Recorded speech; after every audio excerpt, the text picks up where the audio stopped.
Hey everyone, this is TC, your guiding chariot. Welcome to your daily reading. This is going to be for April 3rd. I'm still feeling a little under the weather, so you're going to get to look at my lovely hands some more. Um, Pretty interesting day for some of us, I feel like. I'm going to get right into the aspects. So we really only have two. We have the moon in a square to Jupiter. Not the worst thing that could happen.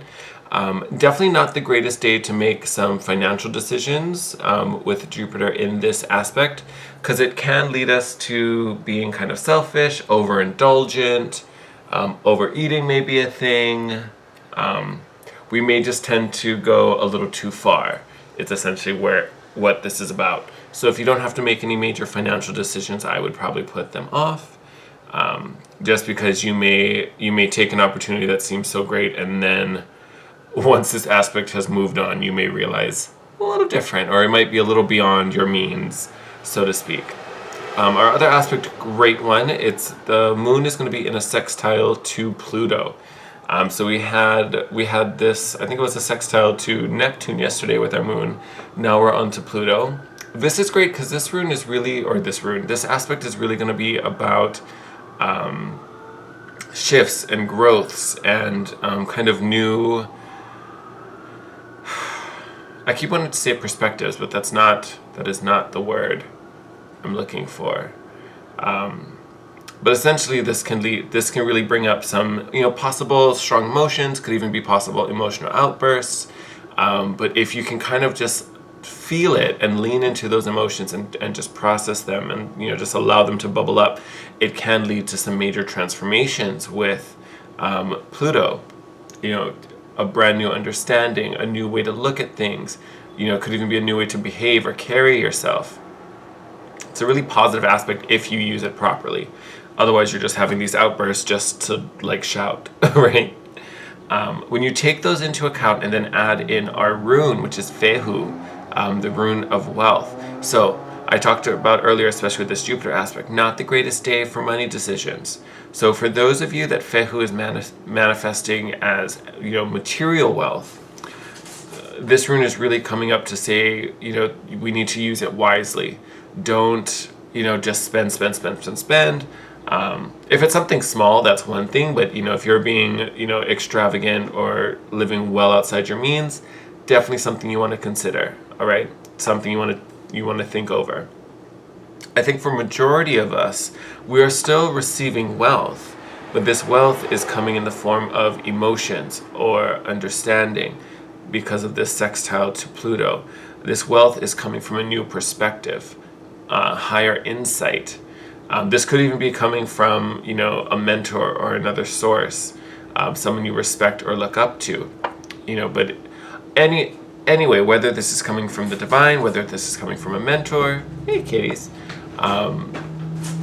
there is going to be a wealth of understanding coming your way. And I think this is what's going to apply to most of us out there. So just stay aware, be open. And again, if those emotions come up, just let them bubble up, let them do what they do. And that's where all the benefit's going to come from, all right? With that said, we have the Secret Language of Oracle. Secret Language of Animals Oracle. Good Lord. I'm making up decks now.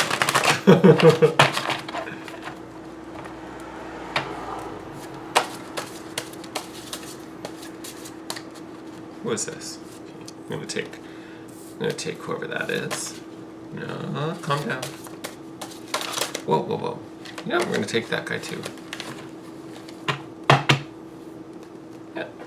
Yeah. Beautiful. All right. So first one out, we got Orca. Animal of adventure. Prompt reads, dare to do things differently. Sing your wild song. Manifest your travel dreams.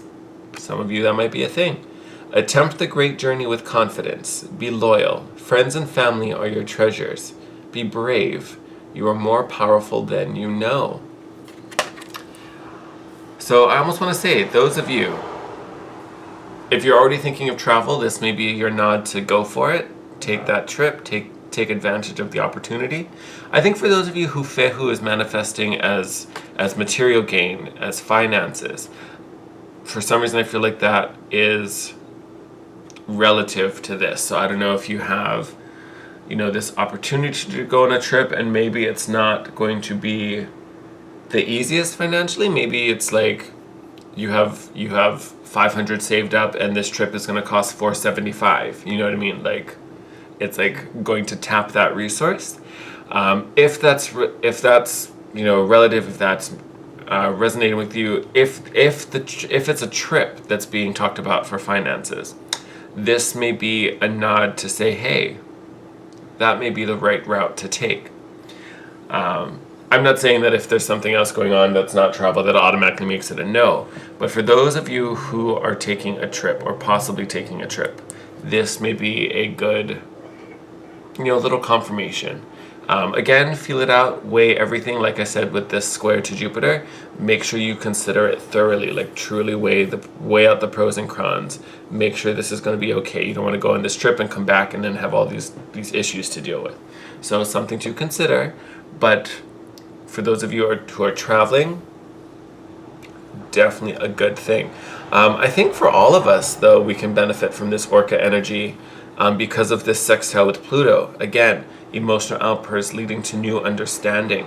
To me, this card is speaking about the adventure, stepping into the unknown, willing to be brave, willing to be courageous and walk forward, knowing that you are powerful enough to face what's there. Not being so shy and meek and like, no, I'm gonna settle for this so I don't have to possibly deal with something bigger, So I feel like all of us are kind of tapping into that. And then we also have Black Jaguar, the old soul. I personally love this card. So prompt reads, walk through life with confidence and grace. You have power from beyond the world. Focus on what you really want. You can create your dreams. I almost want to say that this is almost the like post Plutonian influence. Like we all are kind of walking through with this Orca magic where we want the adventure, we're ready to change, shift, move, get going, start the adventure.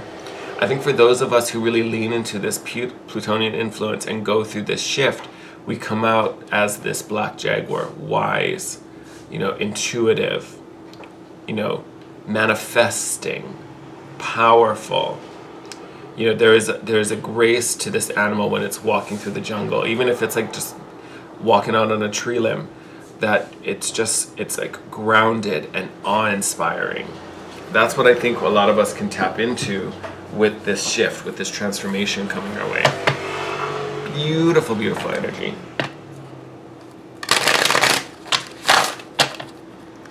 All right. And then I have the Tarot of Dreams deck back out today.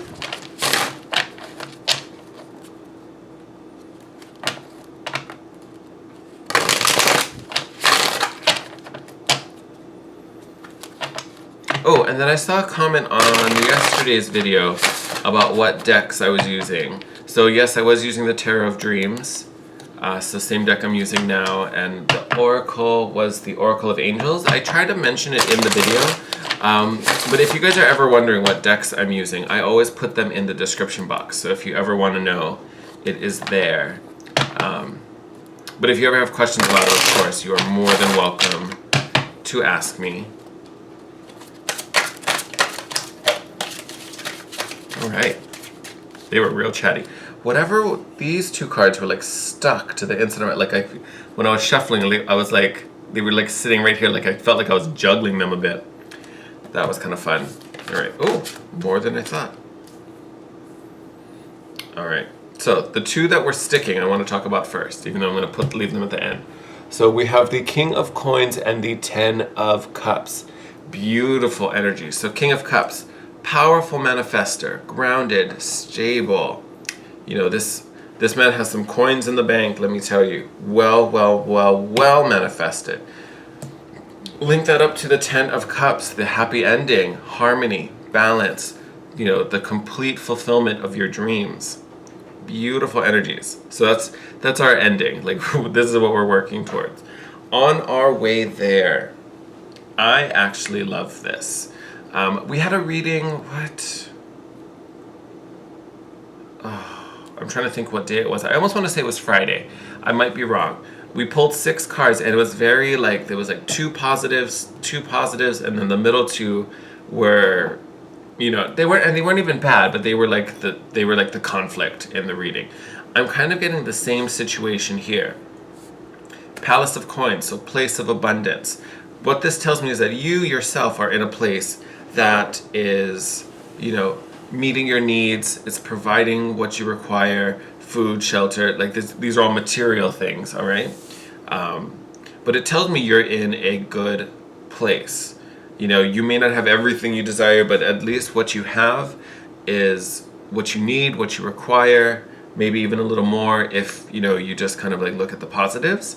But you have what you need now where you are in this place. And we're moving to a place of even higher abundance, all right? Because again, King of Coins, 10 of Cups. King of Coins being the ruler of this palace. So it makes perfect sense. It's almost like you live in this palace, you're on your way to running this palace, all right? That's going to be the 10 of Cups, right?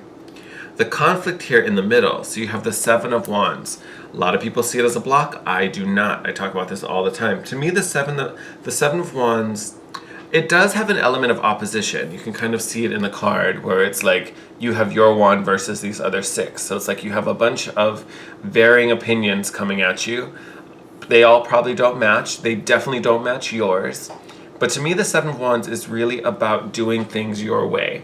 You know, kind of being able to stand up for yourself and be like, hey, I'm glad you have an opinion. Thank you for your input. But this is my life. These are my decisions. And I'm going to do this way because that's how I want to do it. To me, that's really what is encompassed in the 7 of Wands. To me, this is about owning your path, owning what it is you want to do. And look, you can see it also carries a lot of Leo energy. Leos are radiant, vital signs. You know, and again, you know, they're the life of the party just because they are. You know, it's a beautiful energy when you really think about it. But it's almost like that's the like fire I want you to adopt for yourself. Do things your own way, even if someone else has an opinion about it. That's fine. That's their opinion. Everyone's got one. You know what I mean? Like, that's fine. But that's you. I'm going to do it my way. And then you have the 10 of Swords here, which I'm actually, normally this card, I'm like, man, whoa, why? But in a way, I almost feel like this is a good thing. Because I feel like for those of you who this is really resonating with, I think tend to be more on the shy side. You know, and me being a Cancer, like I totally get that. I'm not one for conflict. I tend to be a people pleaser. Not a bad thing, but definitely gets in the way sometimes. To me, this 10 of Swords is really kind of an end to fear, an end to worry, an end to doubt. You know, it's kind of like you rise up and you get to this moment where you're like, screw it. I've had enough of listening to these opinions. I have my idea. I have my plan. That's what I'm going to do. And it's kind of like, I almost feel like you're the one putting the swords in. You know, like, no, this version of me, I am done with. Like, I am truly done being this way.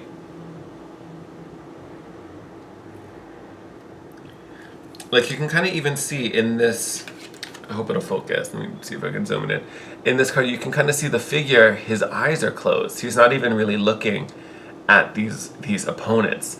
You know, to me, this is really kind of helping to speak to this inner struggle with yourself, this inner will to just, you know what, I don't care. I'm doing things my way. I'm standing up for myself and laying down. I was going to say laying down the gauntlet, but it's like laying down this like anxiousness, this like, oh my God, what are people going to say? Is, you know, am I really able to do this my own way? Like, should I be listening to, you know, the advice of others?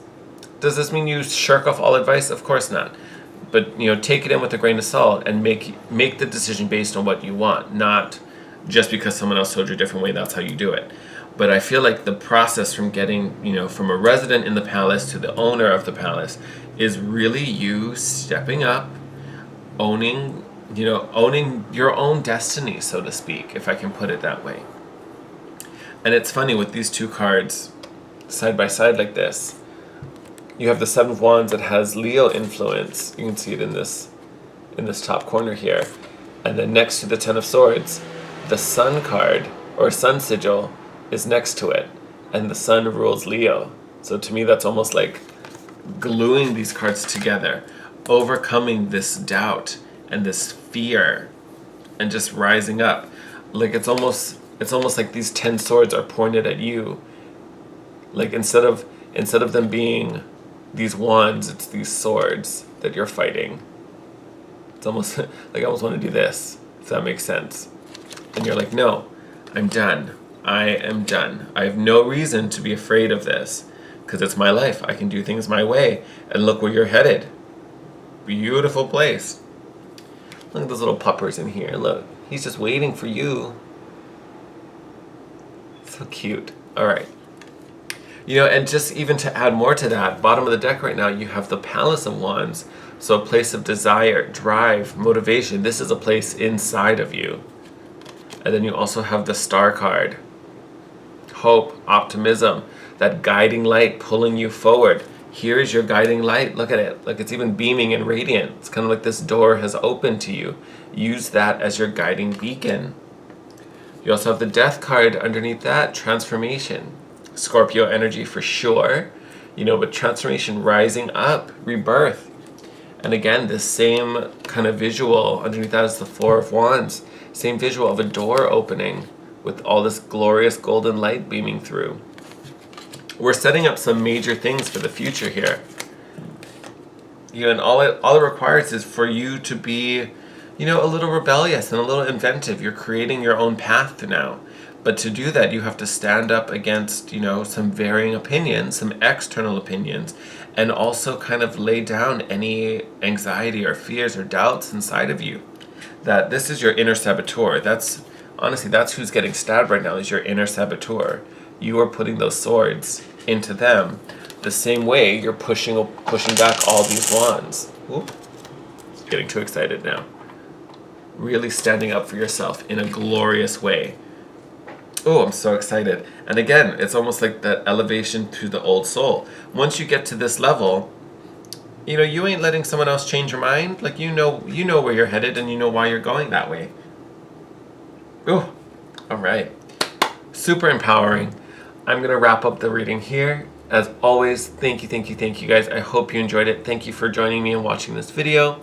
As always, thank you for all the likes, the comments, subscribes. You guys have been amazing. Love you guys. I'm so glad I'm back.